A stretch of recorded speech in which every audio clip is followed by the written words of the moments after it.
আসসালামু আলাইকুম। আজকে আমি ঘরে থাকা উপকরণ দিয়ে পিৎজা বানিয়ে দেখাবো। সো এখানে আমি ময়দা নিয়ে নিয়েছি পরিমাণ মতো এবং চিনি, লবণ এবং এখানে আমি ইস্ট দিয়ে দিলাম 1 চামচ কি 1.5 চামচের মতো মেবি দিয়েছি। তো ভালোভাবে আমি ডো তৈরি করার জন্য মেখে নিচ্ছি এবং এই মুহূর্তে আমি একটু তেল দিয়ে নিচ্ছি যাতে ডোটা খুবই সফট হয়। এবং আমি অফ ক্যামেরাতে কুসুম গরম দুধও দিয়েছি কারণ ডোটা যাতে সফট হয় এবং ইস্টটা যাতে খুব ভালোভাবে অ্যাক্টিভ হয়। তো আপনারা এইভাবে ভালোভাবে মেখে নেবেন এবং একটি বড় পাত্রে আমি ইচ্ছা করে নিয়েছি যাতে ডোটা ভালোভাবে মাখাতে পারি। দেন আমি এটা রেস্টে রেখে দিলাম। তো এই যে 2 ঘন্টা পরে আমি ইস্টটা দেখতেছি যে আমার ইস্টটা অ্যাক্টিভ হয়ে গেছে এবং ডোটা সম্পূর্ণভাবে রেডি পিৎজা বানানোর জন্য। তো পিৎজা বানানোর জন্য মেইনলি ডোটাই আসল, যে ডোটা যাতে পারফেক্টলিভাবে রেডি হয়। সো ডো যদি পারফেক্টভাবে রেডি হয় তাহলে পিৎজা খেতে খুবই মজা হয়। সো এখন আমি এই ডোটা ভালোভাবে মেখে নিচ্ছি যতটুকু পসিবল হয়, ডোটা যাতে অনেক বেশি সফট হয় অনেক। এবং আমি ময়দা নিয়ে এখানে ভালোভাবে ডোটা রেডি করে নিচ্ছি। সো আমি যেই সাইজের পিৎজা বানাবো ওই সাইজ অনুযায়ী আমি ডোটাকে বেলে নিচ্ছি। আপনারাও আমার মতো সেম প্রসেসে বানাবেন, একদম রেস্টুরেন্ট স্টাইলে পিৎজার একটা টেস্ট পাবেন।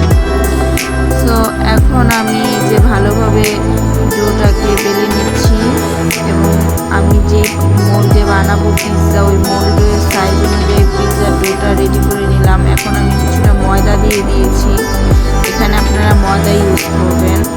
তো ময়দা দিয়ে আমি যে ডোটা রেখে দিলাম, এখন আমি ভালোভাবে ডোটা চারদিকে একটু চেপে চেপে নিচ্ছি সো যাতে পারফেক্টলি হয়।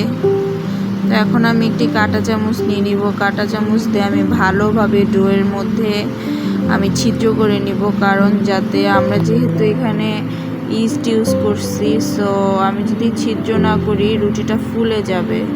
সো আমরা ভালোভাবে কাঁটা চামচ দিয়ে পিৎজার ডোটাকে ছিদ্র করে নিব যাতে ফুলে না যায় রুটিটা। সো এখন আমি এখানে সস দিয়ে দিব। তো সস হিসেবে পিৎজা সস অনেকে ইউজ করে বা পিৎজার জন্য আলাদা সস আছে। সো যেহেতু আমি বলেছি যে ঘরে থাকা উপকরণ দিয়েই করবো, সো আমি এখানে প্রাণের সস, টমেটো সস ইউজ করলাম। অফ ক্যামেরায় আমি আরও বেশি করে দিয়েছি, একদম ঘরে থাকা উপকরণ দিয়ে। এখন আমি এখানে মেয়োনিজ দিয়ে দিব। মেয়োনিজের রেসিপিও আপনারা পেয়ে যাবেন। সো আমি ভালোভাবে মেয়োনিজ মেখে নিচ্ছি। ওকে, সো মেয়োনিজ ভালোভাবে মেখে নেওয়ার পরে আমি একদম চারিদিকে স্প্রেড করে দিচ্ছি। এই যে আমি ভালোভাবে মেখে নিয়েছি। এখন আমি চিকেন দিয়ে দিব। যেহেতু আমার বাসায় সসেজ, মাশরুম এগুলো ছিল না, সো চিকেন দিয়ে আমি আজকের পিৎজাটা রেডি করতেছি। তো আমি এখানে বেশি করে চিকেন দিয়ে দিচ্ছি। অ্যান্ড ডেকোরেশনের জন্য আমি এখানে আমার বাচ্চাও এখানে আমাকে হেল্প করতেছে। সো এখানে আমি এইখানে কিছুটা পেঁয়াজ দিয়ে দিয়েছি, যেখানে আপনারা চাইলে ক্যাপসিকাম দিতে পারেন। আর একটু ডেকোরেশনের জন্য বা সুন্দর লাগার জন্য আমি এখানে মরিচ কেটে সাজিয়ে নিচ্ছি চারদিকে যাতে দেখতে একটু সুন্দর লাগে। দেন আমি এখানে চিজ দিয়ে দিয়েছি। চিজ যেহেতু আমার খেতে খুব একটা ভালো লাগে না, তাই আমি খুবই অল্প পরিমাণে ইউজ করেছি। যদি আপনাদের বেশি খেতে মন চায় তাহলে আপনারা বেশি করে দিবেন চিজ। তো আমি এখানে চিজ দিয়ে দিলাম।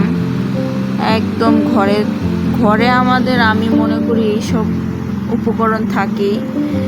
আর একটু যাতে সুন্দর লাগে তাই আমি টমেটো সস দিয়ে ডেকোরেশন করে নিচ্ছি। দেন আমি আজকে আমার এই পিৎজাটা গ্যাসের চুলায় রান্না করব। সো এখানে আমি একটা প্যান বসিয়ে দিলাম এবং প্যানের উপর আমি আমার পিৎজার মোল্ডটা বসিয়ে দিয়েছি এবং 15 মিনিটেই আমার এই পিৎজাটা তৈরি হয়ে গিয়েছে। দেখতে পাচ্ছেন আমার পিৎজা একদম রেডি। সুন্দরভাবে আমার পিৎজাটা হয়ে গিয়েছে। এই যে আমি একটু নামিয়ে নিলাম। তো এখন আমি কেটে নিচ্ছি, আপনাদের আমি দেখাবো যে আমার পিৎজা কতটা সফট হয়েছে। এই যে আপনারা দেখতে পাচ্ছেন আমার পিৎজার সফটনেস যে কতটা সফট, আপনারা দেখেই বুঝতে পারছেন যে কতটা টেস্টি হয়েছে। অনেক অনেক টেস্টি হয়েছে। আপনারা একবার বাসায় ট্রাই করে দেখবেন। একদম পারফেক্ট রেস্টুরেন্টের পিৎজা।